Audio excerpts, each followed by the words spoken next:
Hey guys, Matthew Kennedy here. My SIPS project is on who is the best basketball player of all time. Now you're going to hear from your fellow students who they think it is. Kobe Bryant. Shaquille O'Neal, the big man, Shaq Daddy. Kyrie Irving. I'm not Kyrie Irving, but Larry Bird. Michael Jordan.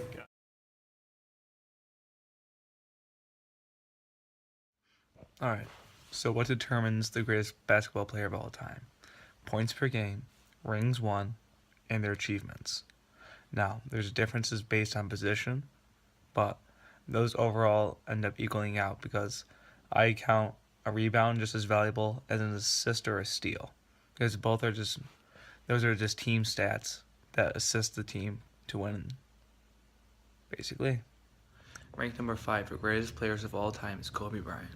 He was drafted right out of high school into the NBA. He was drafted on the Hornets, but he was immediately traded to the Lakers, where he built his legacy. He would not win his first year. He wouldn't get a championship his first year, but when Shaquille O'Neal would come to the Lakers in following 2 years, he would start winning his championships, where he'd end up winning 5 rings. But he ruined his legacy by staying for too long and by letting his ego get too big.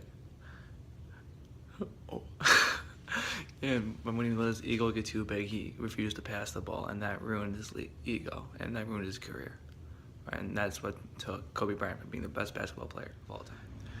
Our 4th best basketball player of all time is Kareem Abdul-Jabbar. He currently has the record for most points in a career at 38,383 points, which is yet to be broken, but potentially could be by players like LeBron James and young players who have high potential, such as Isaiah Thomas. He is ranked number 4 because he had a very lethal skyhook shot and was offensively and defensively a mastermind of the game in the center position.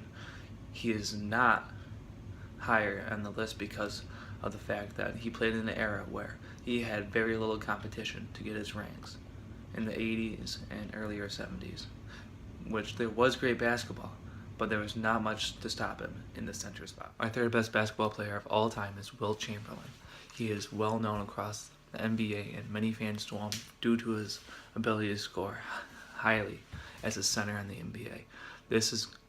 He's not going to be first because of the fact that he was one of the first big centers in the NBA and couldn't be stopped.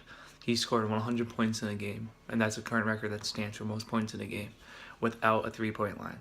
So with his ability to have great post moves with the finger roll, he's one of the founders of the finger roll, and then just dominance in the paint.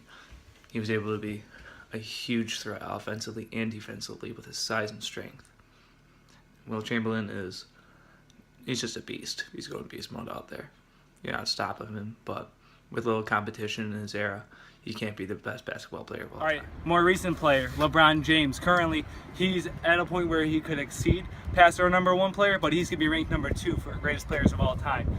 Right now, he has 3 rings, plays for the Cavaliers. LeBron James. He's a dominant player, can play any position, and that's why he's going to be number 2, averaging 27 points over his entire career.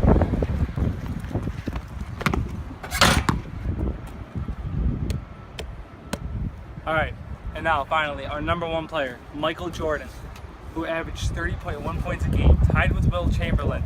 But the fact that he was so dominant and he was a huge part of the game, changing how people played and the mindset. He was the most successful player on and off the court, currently worth $1.4 billion after his NBA career. Michael Jordan is truly the best player of all time, also having the triple crown: NCAA championship, NBA championship, and Olympic gold. So there you have it. The greatest basketball player of all time is Michael Jordan. And for my last couple of seconds of my presentation, Colin, I have a question to ask you. Will you go to prom with me and make me a lucky man?